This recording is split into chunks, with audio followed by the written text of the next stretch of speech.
Srila Prabhupada ki. Yeah. So in relation to Bombay, in the earlier days of ISKCON, we heard about the devotees were traded. Personally, I wasn't traded, I was kidnapped. I had been collecting in Hawaii for some time, and Srila Prabhupada came, and I was really motivated to do well. And so that particular day, the day before Srila Prabhupada came, I broke the record in Hawaii as far as collection. So I didn't realize the reaction to that I would be separated from Srila Prabhupada. For I got a ticket to Japan right after Srila Prabhupada came to Hawaii, and Srila Prabhupada would come to Hawaii for 1 month every year. So after being with Srila Prabhupada for 1 week, I got to go to Japan to collect for Bombay. Because that time, the Srila Prabhupada's collection party, the Namhata, was collecting for the Bombay project.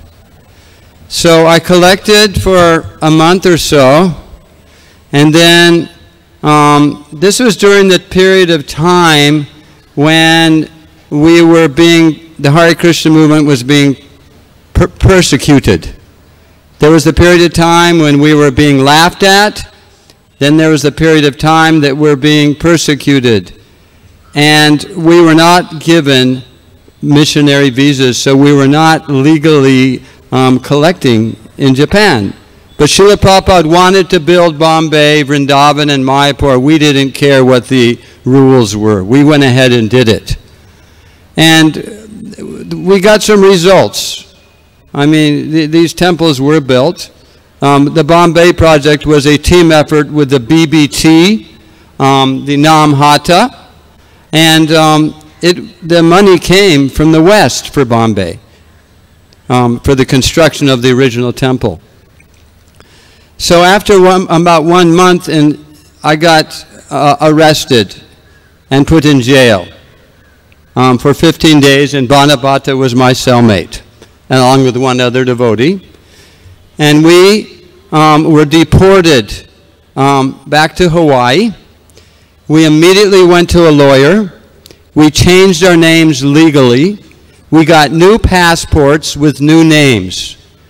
Bhanabhata was Gopal Kissinger.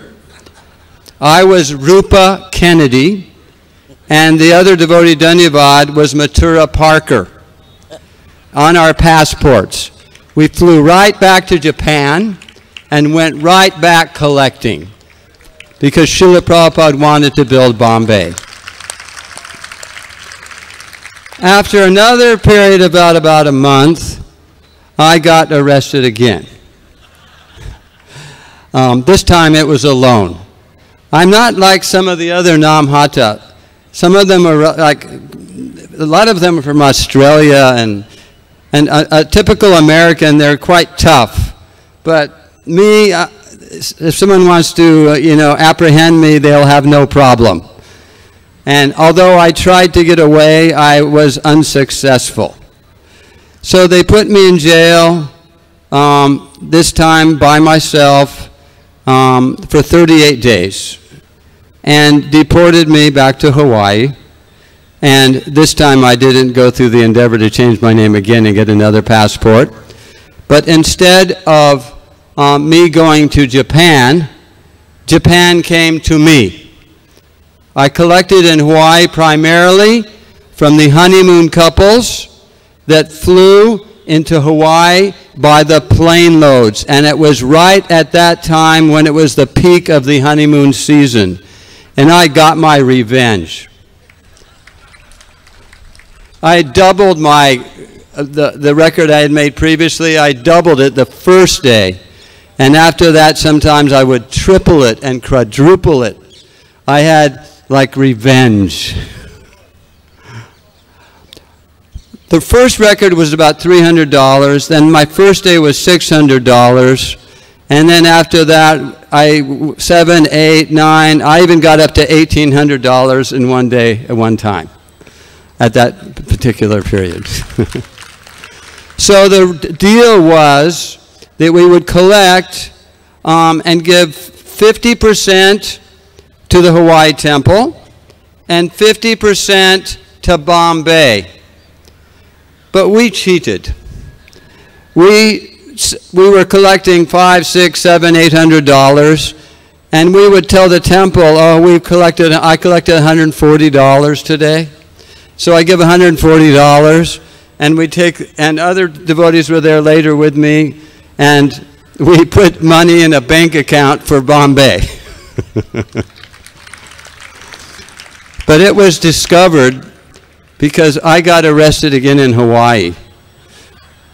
I was accused of picking money out of a Japanese wallet, which was not true. And I was arrested. It was a felony. And I had an $18,000 bail. And that's exactly how much money we had in the bank. And so the money had to be spent on that. And after 6 months, although the Waikiki Businessmen's Association very much was opposed to me being out there, the Japanese people did not come to testify, so I was let off, and the $18,000 was returned. And I had nothing to do with figuring out who got how much money, and I'm not aware of that. We were simple brahmacharis at that time. We just went out and did our duty. But I continued collecting in Hawaii for a total period of about 14 years. So anyway, I have some connection. I was there also here in Bombay when Sridhar Maharaj started Bhishma. I was there. I was the first day it started, I was on the phones calling up the life members that were receiving the letter in the mail and encouraging them to give a donation for this project. So I've done a little something here. Thank you very much. Hare Krishna.